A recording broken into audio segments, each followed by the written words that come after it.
నమస్కారం. రాగిణి అందంగా ఉంటుంది. చందమామ లాంటి గుండ్రని ముఖం, శుద్ధపాడ్యం నాటి చంద్రునిలా తీర్చిదిద్దిన కనుబొమ్మలు, మెరిసిపోయే కళ్ళు, సంపెంగ పువ్వు లాంటి మురిపాల ముక్కుకు వజ్రపు ముక్కు పుడక, దొండపండును మరిపించే పెదాలు, మేలిమి ముత్యాల్లా నిగనిగలాడే పలువరస, గుండ్రని భుజాలు, తామర పూల వంటి అరచేతులు, సన్నని నడుము, హంసలాంటి వయ్యారి నడక, గులాబీ రేకుల్లాంటి శరీరపు నిగారింపు, సన్నని నడుముకు పొడిగింపుగా కండలతో నిండిన జగనమూలాలు, బలమైన కాళ్ళు. ఇది రాగిణి విశ్వరూప లావణ్యం. రాగిణ్ణి మొదటి చూపులోనే ఆమె నిండైన విగ్రహం చూసి మోహించి పెళ్లి చేసుకున్నాడు భాస్కర్. మగాడు ఆడదాంతో సుఖం కోరుకోవడం, స్త్రీ పురుషుల్లో ఐక్యమైపోవాలని తాపత్రయపడడం దాంపత్యంలో ఉన్న అపురూపమైన అనుభవం. దీన్ని కామమనండి, కోరికనండి, ఏది ఏమైనా మనిషి జీవితంలో 99% ఆక్రమించుకునుంది. ఈ క్రమంలో రాగిణికి 2 పిల్లలు పుట్టేశారు. ఆ పిల్లల్ని కాసేపు పక్కన పెడితే ఆమెకు పెళ్లి కాలేదంటే ఇట్టే నమ్మేస్తారు. ఆమె శరీరపు ఉంపు సొంపులను అంత చక్కగా కాపాడుకుంది. అయితే ఆమె భర్త భాస్కర్కు మాత్రం రాగిణి మీద ఏమాత్రం మోహం తీరనే లేదు. రాణి అని పిలుస్తాడు ముద్దు ముద్దుగా.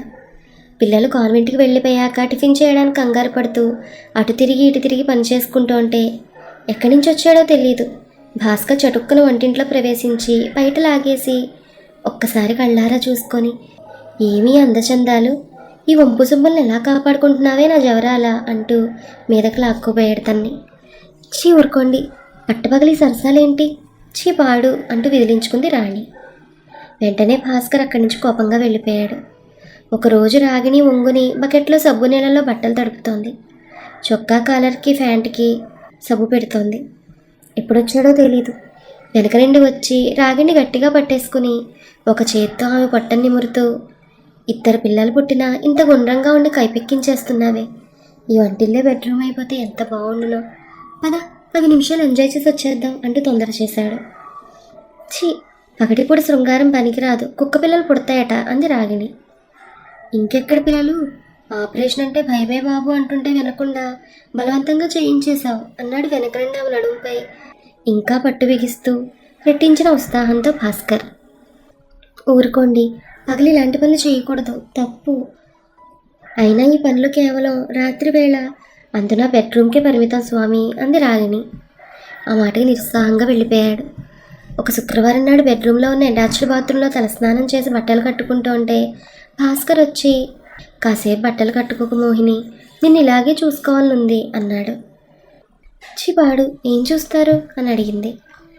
రాత్రులు బెడ్రూమ్లో లైట్లు ఉండకూడదు, ఏదో ముక్కుబడికి ఒళ్ళంతా తడుముకుని కక్కుర్తిపడ్డమే తప్ప నేను నిండైన శరీరాన్ని ఎక్కడ చూడనిచ్చావు, ఏదైనా అంటే నాకు అసహ్యం ఇలాంటి పనులు అంటావు అన్నాడు అతను.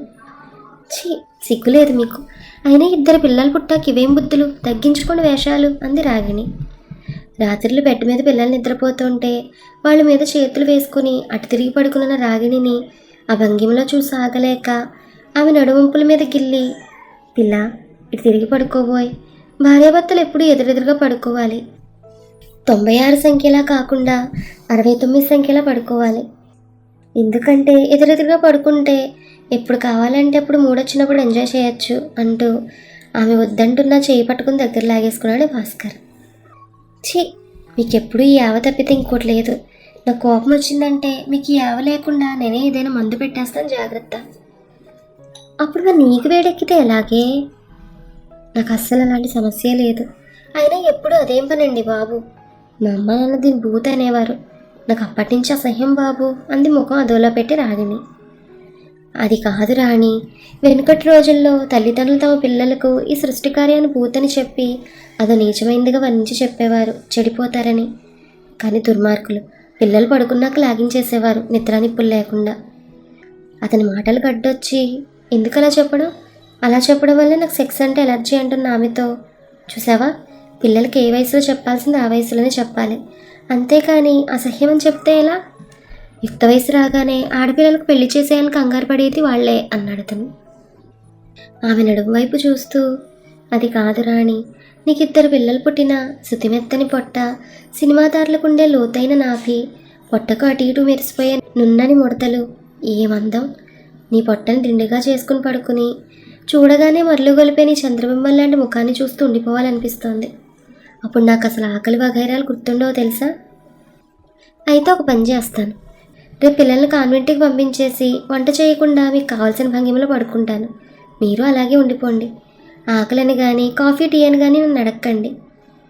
అది సరేనే, చలాకీగా ఉండే మగాళ్ళు సంతృప్తికరంగా సెక్స్ని అనేక సార్లు స్వీట్ బెడ్ టెస్ట్ చేసేవాళ్ళేనని శాస్త్రకారులు చెప్పారు తెలుసా? చాలేండి మీ మాటలు, వాళ్ళు కూడా మీలాంటి సిగ్గులేని వాళ్ళే అయి ఉంటారు అందామే. ఇదిగో ఒక పుస్తకంలో వచ్చిన వ్యాసం విను. భరించలేని తలనొప్ప, బరువు పెరుగుతున్నారా, పక్కింటమ్మాయి మిమ్మల్ని అంకులు అంటోందా, ఆఫీస్లో పనొత్తిడి అధికంగా ఉందా, మీ మనసంతా అలసిపోయి గ్లానిగా ఉందా, ఈ సమస్యలన్నింటికీ ఒక్కటే ఔషధం, శృంగారం.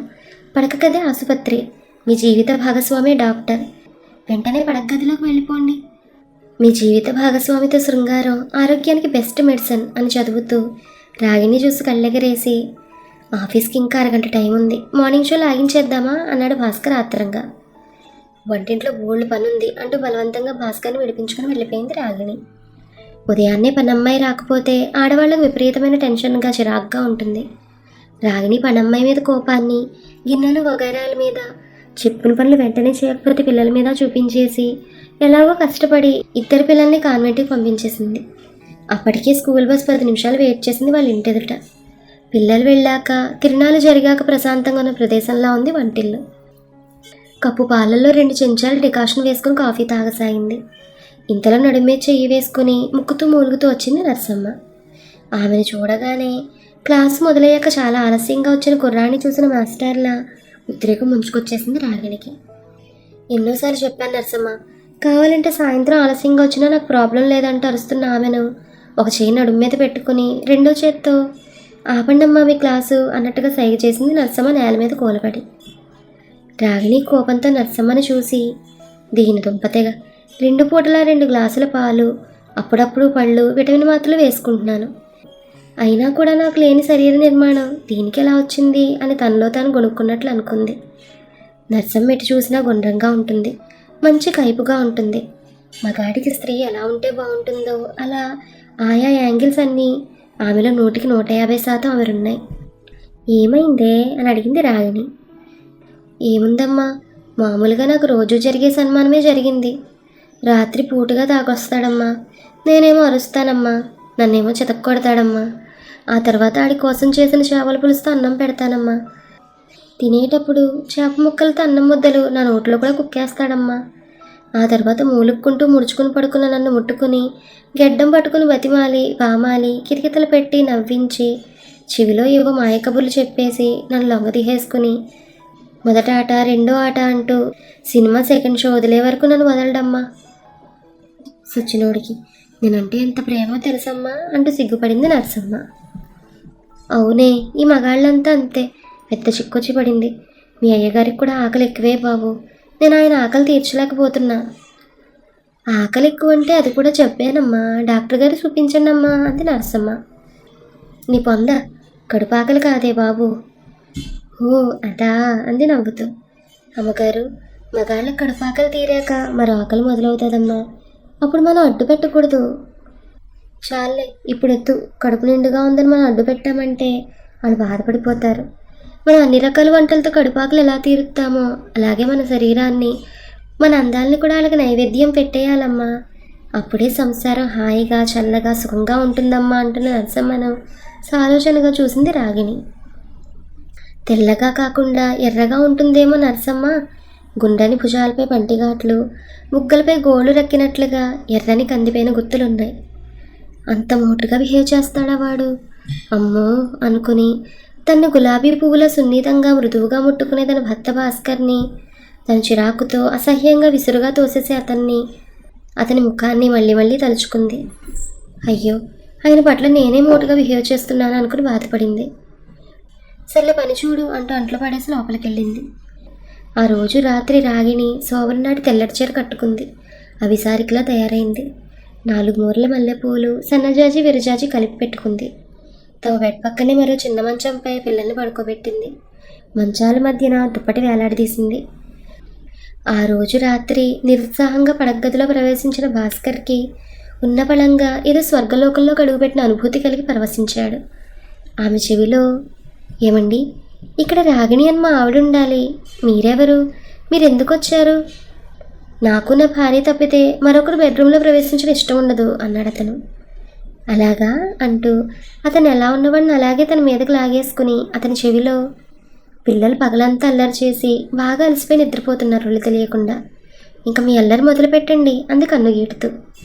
అసలే వారం పైగా తను తప్పించుకుంటూ కనీసం కొసల శృంగార చేష్టలైనా చేయనివ్వకుండా తప్పించుకుని తిరుగుతున్న భార్య గ్రీన్ సిగ్నల్ ఇవ్వడంతో, మై గాడ్, ఏమోనబ్బా, ఈ మధ్య నాకు బాడీ తొందరగా వేడెక్కడం లేదు. ఎవరైనా సెక్సాలజిస్ట్ని మీట్ అవ్వాలి. పాపం, నిన్ను చూస్తేనే జాలిస్తుంది. ఏమైపోతావో ఏంటో అంటున్న కొంటె భాస్కర్ని నైట్ షర్ట్ పట్టుకుని ముఖం దగ్గరగా లాక్కుని, అయ్యో పాపం, అలాగా, నేను బయటకు వెళ్ళి పడుకుంటానులేండి. రేపు డాక్టర్ని కలిసి రండి. 2-3 షాకులు ఇస్తారాయన, అప్పుడు సెట్ అవుతుంది మీ పని. అప్పుడు చూద్దాంలే అంటున్నామని బెడ్ మీదకి లాగిపడేశాడు భాస్కర్. రాగిణి నవ్వింది. రాణి, ఇదే తొలిరేయిలా ఉంది. ఏమైంది నీకు? నాలో ఇలా ఒదిగిపోతున్నా అన్నాడు చెవిలో. కానివ్వండి, ఈ రాత్రి తెల్లవారకూడదు అంటూ అతని నోటిని మూసేసింది తన పెదవులతో. పాతకాలం పందిరి పట్టె మంచం ఫ్రేమ్ పైన నిలబడి శోభాణాలతో దాడి చేస్తున్నాడు కొంటె మన్మథుడు. Please like, share, subscribe to our channel. Thank you.